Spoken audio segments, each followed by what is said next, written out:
Bob. Good morning. I call to order the May 2nd, 2023 meeting of the Saline County Board of Commissioners, and I would ask that the clerk please call the roll. Commissioner Hay? Here. Commissioner Chadwick? Here. Commissioner Sparks? Here. Commissioner Vidrickson? Here. Commissioner Weiss? Here. I ask that you please stand and join me in a flag salute, followed by a moment of silence. I pledge allegiance to the flag of the United States of America and to the republic for which it stands, one nation, under God, indivisible, with liberty and justice for all.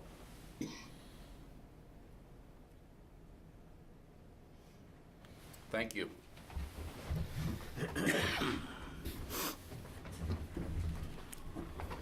We now move to the citizens input portion of our meeting, where citizens may speak on county government, usually limited to 3 minutes, and pertaining to items that are not on today's agenda.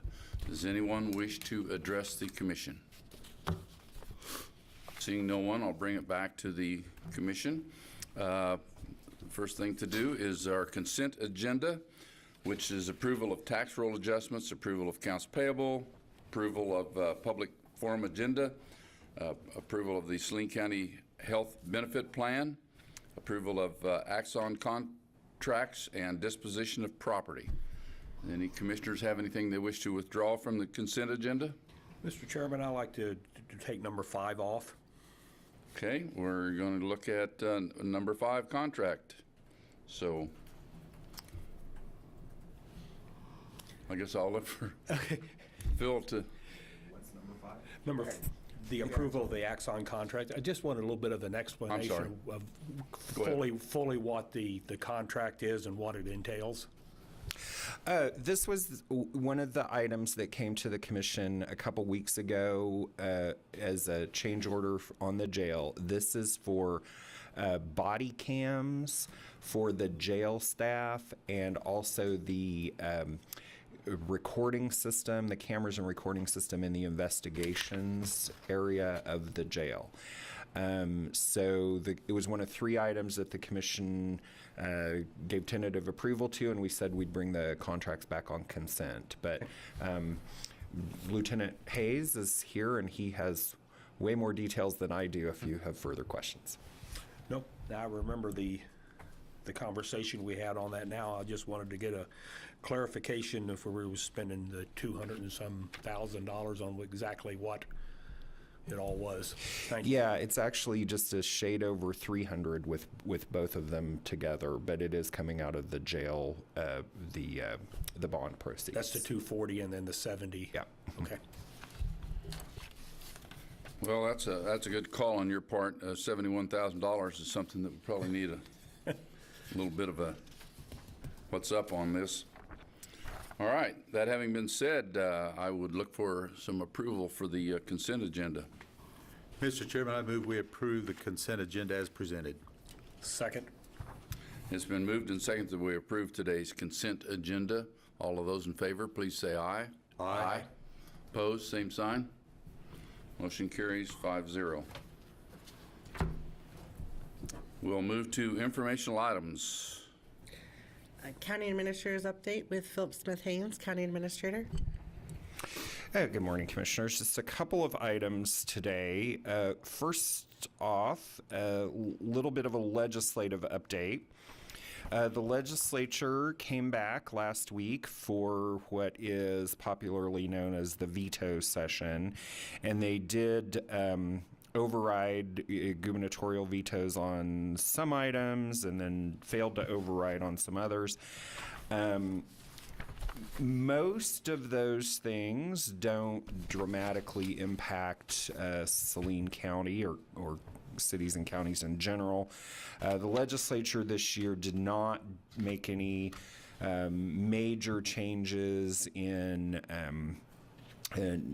things, routine things like our budget that we do. That there's some years that they kind of upend the cart, so to speak, and did not do any of that this year.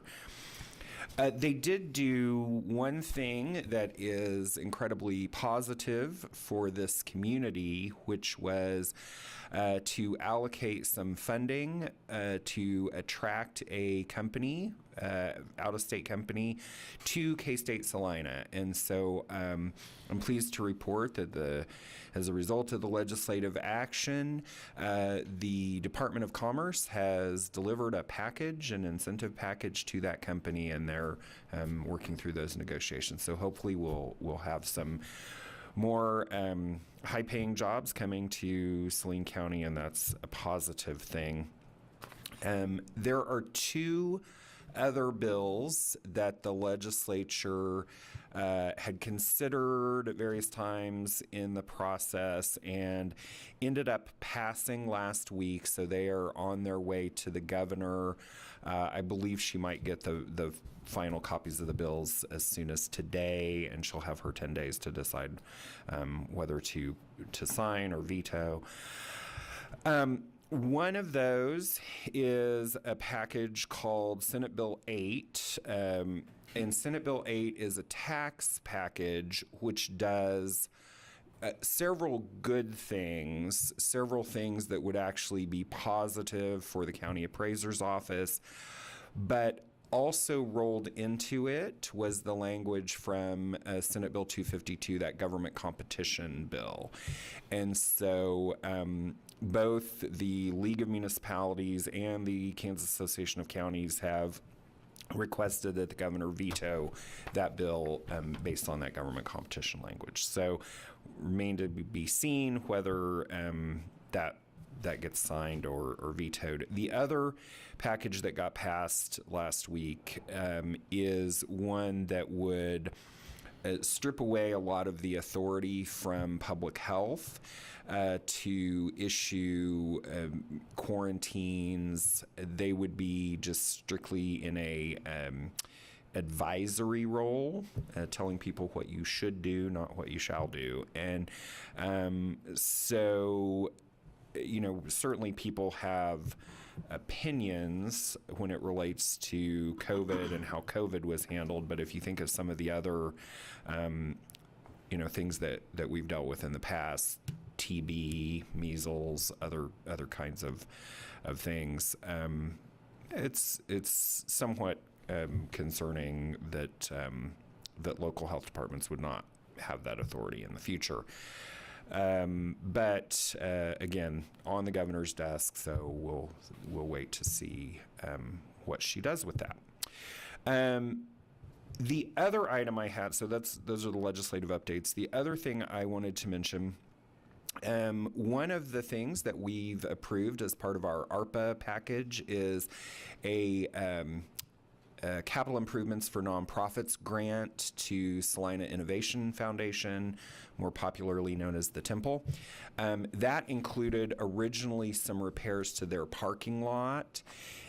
They've secured other funding sources for the parking lot repairs, and so they've proposed to amend their budget to include a bathroom within the facility rather than the parking lot. So there's nothing for the commission to sign on that, but I felt like a bathroom is enough different than a parking lot that I wanted to at least mention it. And if anybody has any objections, let me know. Otherwise, we'll consider that one approved. So those were the two items that I wanted to discuss today, and I'd be happy to answer any questions. Well, I don't have a question, but I do have this is my personal comment regarding that Senate Bill 8, and that is that I guess a question that I would ask the people, I would rather have a health department or a health official guiding me than I would a legislator who is being told what to do by the leader of the Senate or the House. That troubles me to have those leading our health department. So, and further, I guess my question would be, we don't have any more clarification on the competition portion of it, do we, as far as the clarity of what we can and cannot do? I mean, an example is our senior services that serve meals. I mean, my question is, are we going to have to close that down just so we don't, just because we're going to be able to collect the property taxes on the restaurants that are now in business that fit that guideline? I don't know. So I will say, so number one is whether the governor even signs it, right? So if it's a veto, it did not pass either chamber with enough votes to sustain or to override a veto. So if the governor vetoes it, it's probably a non-issue. If the governor does end up signing it, I think it will be very interesting how it gets interpreted. There are people who think that it only applies in certain circumstances, or the intent was for it to not apply in certain circumstances. There were several different drafts of the bill as it moved through the sausage making process, and so I don't know what language I've looked at Senate Bill 8, but I haven't read through it in enough detail to give you a very thorough answer on what got included in the final bill that is on the governor's desk. But I think it will be something that will probably engender some court rulings in the future if it does end up getting signed by the governor. I want to make it clear, too, that the comments that I just made regarding that are mine and shouldn't be a reflection of the commission or the other four commissioners. They may have totally different views, and I'm not asking them for them, but there's nothing we can do about it at this point. So, at any rate, anyone else? And I was at the KAC meeting the other day, and had some questions for him about the same thing on especially on that Senate Bill 8, and still couldn't get a clarification. Is there a way that say that the governor does not veto this and it passes? Can the city or can the county pass some type of a resolution or something that would exclude, the senior center? Can it exclude like the rescue mission? They got places where you could go in and you can actually pay to eat lunch. So I don't know and never could really get a yes or no answer on that while I was there. But I mean, I guess that's something that should probably be looked at if this does go through, because that way there we can, either the city or county, either one can act upon that and see what we can, do to resolve that. Well, and I too had a lot of concern over Senate Bill 8. Reached out to our senator and told him my concerns, and I did get a reply back. His statement is that Senate Bill 8 will not impact Saline County in the manner that I described, as far as restaurants and gym facilities. So I think there's some confusion on everyone's part. Maybe we need some education on it, but I'm sure we'll get it all sorted out. I would hate to see losing all of that property tax on. You look at the number of restaurants and gyms and such that are in Saline County, and lose all of that property tax, and then it comes right back on the homeowners, and it would be tragic. So we'll see. We've kind of mixed item number 4 and item number 5 together there with the commissioner comments, so I'll just roll into that. Are there any commissioner comments as it's outlined here in our agenda? Item number 6, announcements. Are there any announcements? We'll go into the concept discussion. Item number 1. Discussion of County Commission and County Administrator budgets for 2024 with Philip Smith Haynes, County Administrator.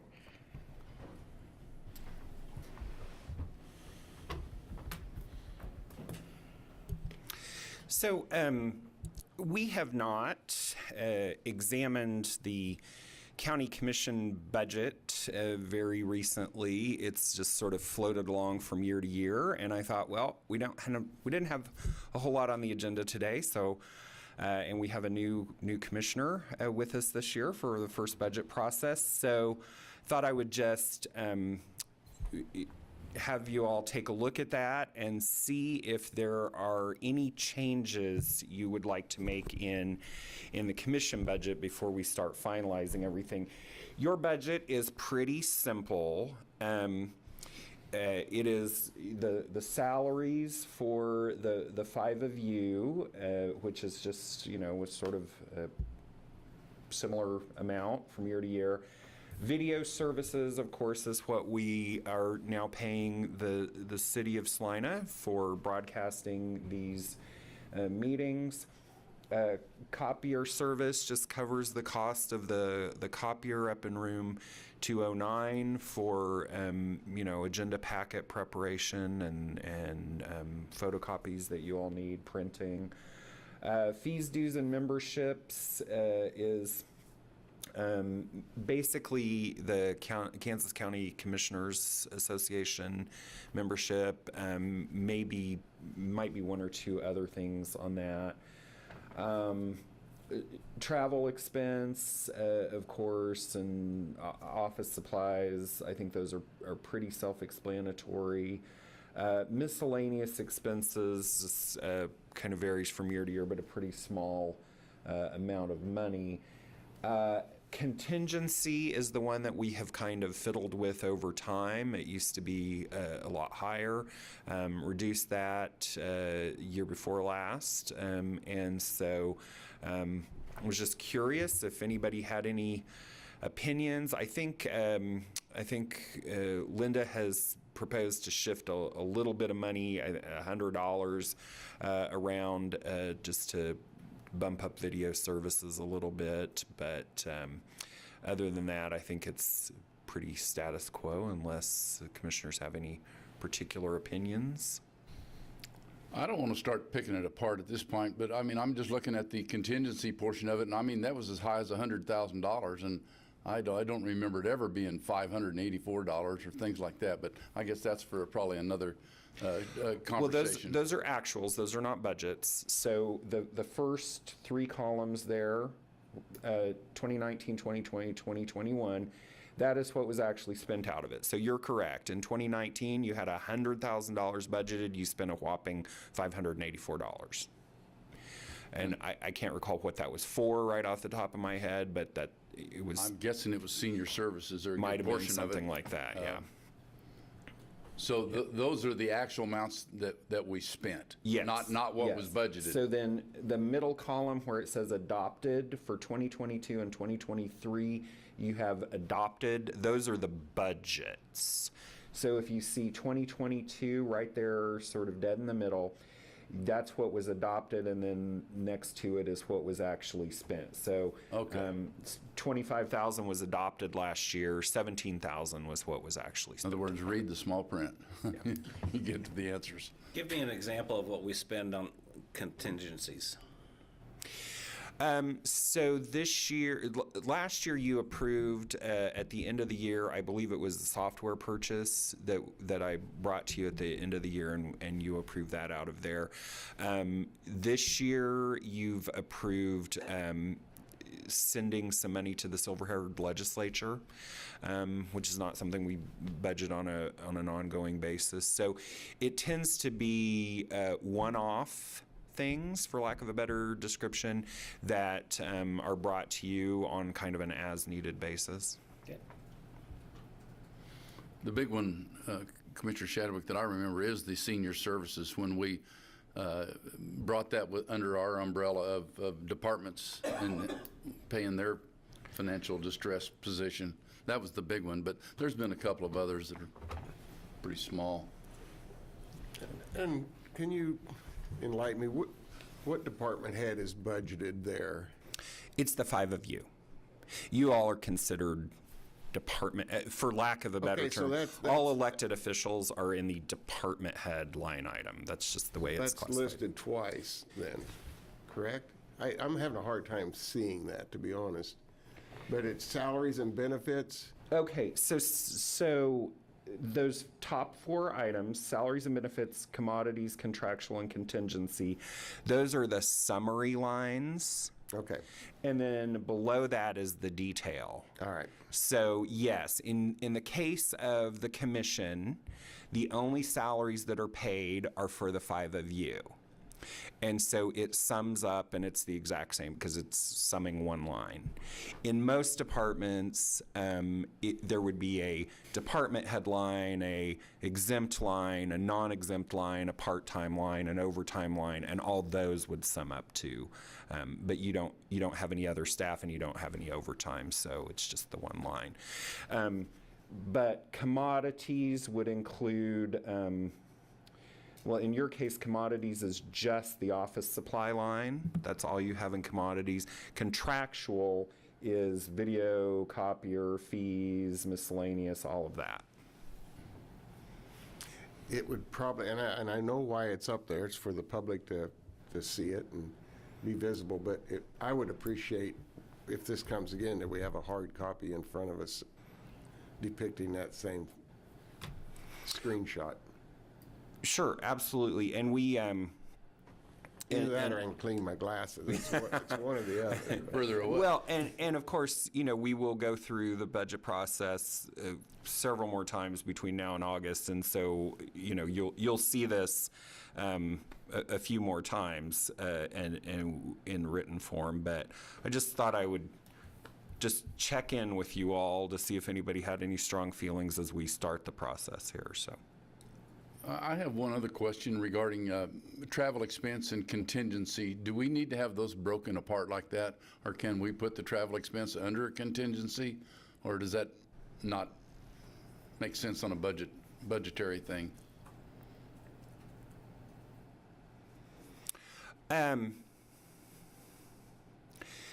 So from a budgetary standpoint, I would say it probably doesn't make any difference. From it's more of an accounting issue, like an auditing issue. Okay. The distinction would be contingencies are sort of those things that are surprises, but things that you're going to do should probably be broken out. So if you're going to go to KAC every year and spend some money on hotel in Overland Park or Wichita, then I think that's the reason that's typically broken out. Now that you mentioned it, the KAC is not a travel expense, so is it? I mean, as far as the hotels and so forth would be, but the actual cost of Membership is the not. fee to go. Okay. It's not in your budget. It's in the general courthouse budget because it affects all departments. The only membership that's in your budget is Kansas County Commissioners Association. I'm taking this a little too far, so I apologize for that. No, but I think it's good, helpful information. Okay. So if there are no other questions then on the county commissioner budget, I also wanted to mention something to you about the county administrator budget. And this is an interesting one. So part of my position is making recommendations for the organization, and sometimes those recommendations happen to personally impact me. So I'm trying to separate this out and let you know that I'm going, when I bring the recommended budget to you, I'm going to be recommending a higher salary expense for the county administrator. Now, I want to be clear, that is not Phil asking for a raise. We can have that conversation in September if you choose to keep me around for another year, and we can talk about what that looks like. But I wanted to be transparent with the commission and with the public about why I'm going to recommend what I'm going to recommend. And so the reason is I was talking to some colleagues around the state recently, and I started hearing some crazy numbers I never really expected to hear in Kansas. And I've known that, you know, Saline County there are other counties that pay positions, all positions, including county administrator, more than what we pay, and that's fine. But the numbers were enough different that when I reached out to several colleagues and just did a survey, and Saline County is the 10th largest county in the state, so I went 5 up and 5 down. There's one county within the 5 larger than us that does not have an administrator, one county within the 5 smaller, so I ended up 4 bigger than us, 4 smaller than us, total of 9, including Saline County. And of those 9, we are the second lowest, and the only one that is lower, that salary has not been adjusted in 4 years, which means 2 years ago it was higher than ours. The median of all of those is 161. The median of just if you shrink the pool, exclude the 2 highest and the 2 lowest, and just do the 4 closest to us, that median is 157. So I'm like, okay, well, that's the statewide. I mean, you know, what's it look like in our community? And so I reached out to some of the agencies here in town that I deal with on a routine basis, and so the city, the city pays higher than we do, and I thought, well, I'm probably, you know, the city manager is probably making $30,000 or $40,000 more than the county administrator. It turns out that's $56,000 difference. In fact, I make about what the deputy city manager makes, and just about 2% higher. The salary for county administrator in Saline County is about 2% higher than what the community is paying the economic development director, which, you know, important role, but you know, that's an organization of 2 people, which we partially fund. So, okay, there's statewide, community, and then I also looked at our own organization, and part of what we have done is we have taken county administrator off of the pay scale that all other employees are on, and that's fine. That's the commission's prerogative. But we have 3 a department head and 2 elected officials who are now in the range that the county administrator used to be in. That was part of the WSU study. And so one of those folks is due for a step increase, and with that step increase, we'll be making more than what we pay the county administrator. So I'm going to recommend in the budget that we set the budget for next year for county administrator salary at 160. And I just wanted you all to know why. And again, you don't have to pay me that. We'll come back and have a discussion about what you want to pay me.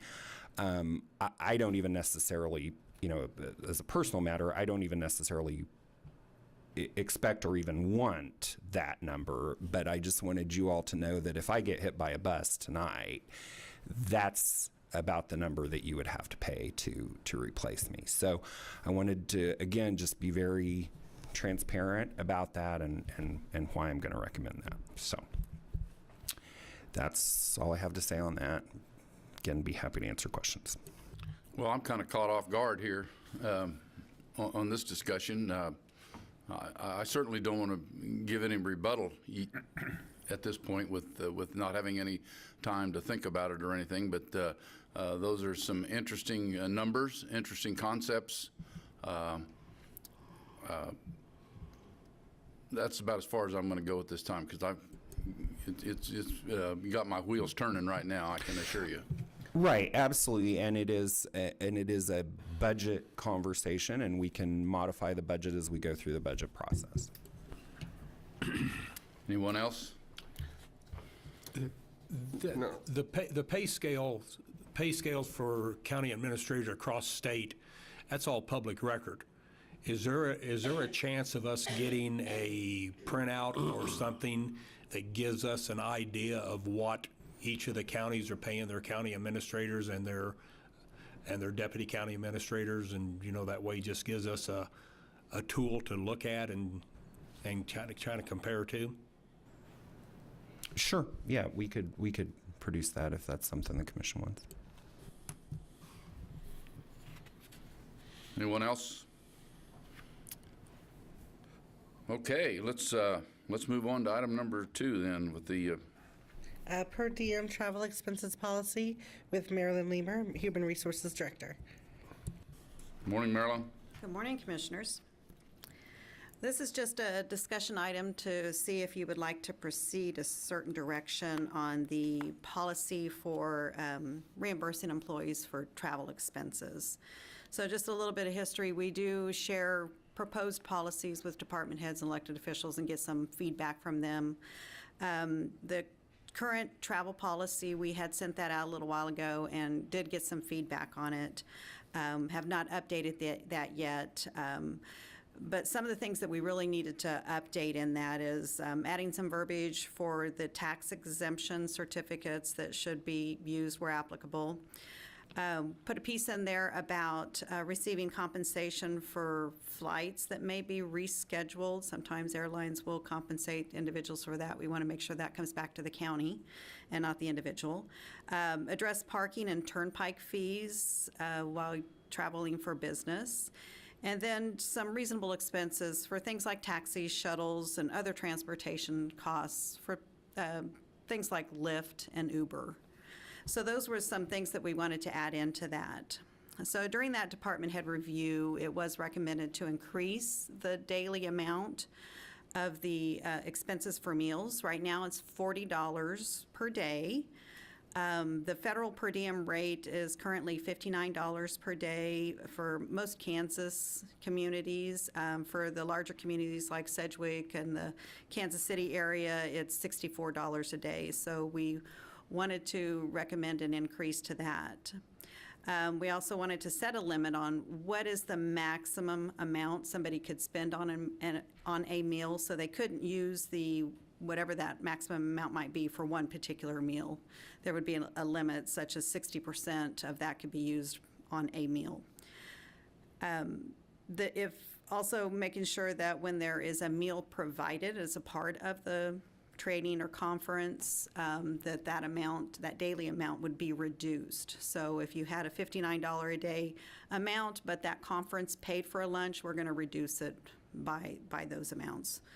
And then also we already have in the high geographic areas outside of Kansas, we go ahead and refer to the website, the U.S. General Services Administration website for those areas. So if they're in really high-cost areas, let's say New York or California, where we recommend that we just review that annually like we do for the IRS rate. And we also felt that increasing the gratuity rate from not to exceed 15% up to not to exceed 18%, that would be reimbursed. So that is what had happened, and then we had an additional piece that was added on there, and this is where I wanted to see what commissioners' feelings might be on this, was to consider a per diem for all meals.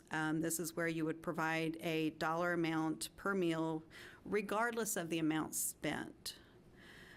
Right now, there is a limit. The employee has to turn in a receipt, and then they're reimbursed for that amount. So in this situation, it would be giving them an amount. They wouldn't have to keep a receipt. They would just be provided that dollar amount. Now, for daily travel, that does have to run through payroll, so the employee would be taxed on that amount. So where maybe before they spent $10, now they're going to get $20. They're going to be taxed on the $20, not just what they spent there. So what that would do, it would eliminate the need for the employees to keep track of receipts for each of those meals. It would, like I mentioned, mean that they're going to be taxed on the full amount. It would increase the department's budgets likely, since it would be paid on the full amount and not the actual amount spent. So today, I'm not bringing the policy before you. I just wanted to get your feelings to see if you would be interested in changing from the receipt reimbursements to a per diem where the employee gets that full amount and they don't have to provide receipts. I have a question, Mayor. Go ahead. Excuse me. No, go ahead. Well, as a person who traveled for a living and had to adhere to all these rules throughout my life and business life, I think the receipts are necessary. You know, if they choose to go through the Wendy's or Burger King or something for $10, that's fine.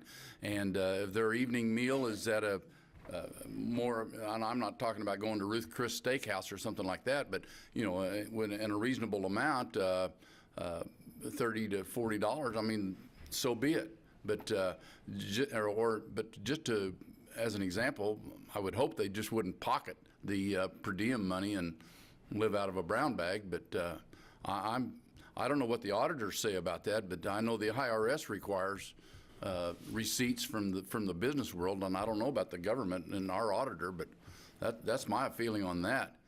And let's see, you said something else about the turnpike fees and stuff like that. Do we not reimburse them for turnpike fees? We do. It's just making sure we have that nice and clear in the policy so that an employee doesn't feel like that they have to pay for that. So as long as there's a receipt there, we'll reimburse them as well. Don't get me wrong. I think we should reimburse our employees for all of their travel expenses. But I don't know. I never worked off of a per diem, so I don't know about that. It costs you different if you get a hotel room in Topeka, Kansas versus Chicago, Illinois. I mean, it's just a difference. So to have that limit on there on things is pretty tough. So go ahead, Commissioner. Question, it seemed like you were at odds with what was being said when they can only spend 60% at one meal of that amount at one meal, but yet they don't have to turn in a receipt. So I don't understand how that works. Right. I'm so confused on that. The example that I would see would, like if somebody goes to a conference, they would probably fill out a form and say, okay, I'm expected to have breakfast, dinner, or breakfast, lunch, and dinner there. And then we would reduce it by the amount if the conference was a part of it. But we would just simply pay them if they were going to be there for those particular meals, that amount, regardless of what they spent. So we wouldn't, if you chose to update the policy where you just gave them a per diem and not do it by a receipt, we would do the math probably on the front end and say, okay, they're going to be there just for lunch, and do 60% of that maximum daily amount. So we would do that on the front end and figure out how much that they would be receiving. Now, we wouldn't pay them for that until they returned from the conference, because they do have to be taxed on that. I think as far as keeping track of receipts, if an employee wants their money back, I think it'd be pretty easy to keep track of a receipt. So that's what I would say. And I would kind of like to hear from our auditor on this, bottom line. What is the city's policy on this? Does this mirror what they're doing? The city does do the per diem, and so that's why this was requested, is to move to something similar to what the city does. But in doing that, it becomes a taxable event for that employee. It is anyways. Either way, whether you do the reimbursement for receipts, if it's the same day travel, it does have to be a taxable benefit. If you are, and this is an IRS rule, if they are traveling overnight, let's say to a 3-day conference or a 5-day conference, that they are actually reimbursed dollar for dollar. It just depends on if it's the same day travel or if it includes overnight travel, whether it's taxable. And again, that's a IRS rule.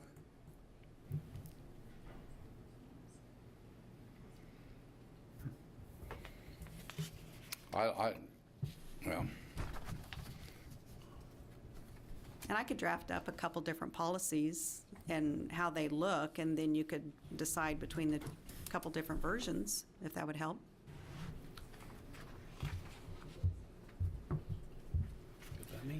How much more time will it take to go from having to have a receipt versus not? I mean, Probably organizing the receipts on when they return is making sure that the employee has submitted receipts. So that would eliminate probably the person that's data entering those expenses. It would save a little time on that end, but I think to balance it the other way, it takes a little bit on the front end to know when they're going to be gone and what meals would be reimbursed. yep, okay.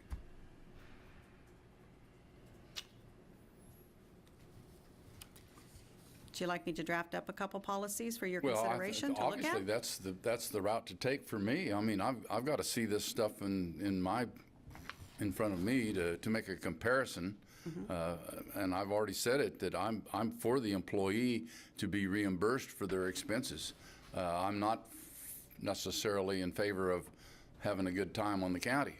You know, it's a business expense, and I don't expect them to eat a handy burger for breakfast, so whatever. Okay, I will draft up a couple policies for your review. Okay. Let's see, that takes us to executive session.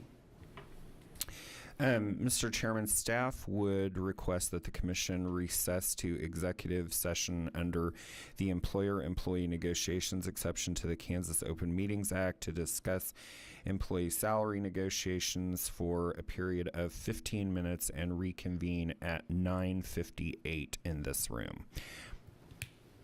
So moved. Second. Been moved and seconded that we move into an executive session for employer-employee negotiations to last for 15 minutes. All of those in favor of the motion, please say aye. Aye. Aye. Opposed, same sign. Motion carries 5-0. We're in executive session.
session, and so far there's no action taken, and we are going to extend that executive session for another, I'm going to let someone make the motion. 10 minutes.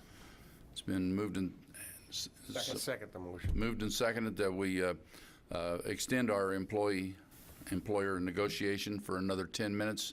Our clock in here says 10 o'clock, so we'll be back at 10:10 for an executive session.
Session. I regret to inform you that we need 5 more minutes to wrap this thing up, so we do need another 5-minute employer-employee negotiation session of executive session. A motion, please. So moved. Second. Moved and seconded that we have 5 more minutes of employee-employer negotiations. Reconvene in here at, looks like 10:17. And all of those in favor, please say aye. Aye. Aye. Opposed, same sign. Motion carries 5-0. We're back in executive session.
We're back from executive session. There was no action taken. I see no further items on our agenda for today. Are there anything else that any commissioners wish to bring up? I will take a motion for adjournment. So moved. Second? Been moved and seconded that we adjourn today's meeting. All of those in favor, please say aye. Aye. Aye. Opposed, same sign. We're adjourned.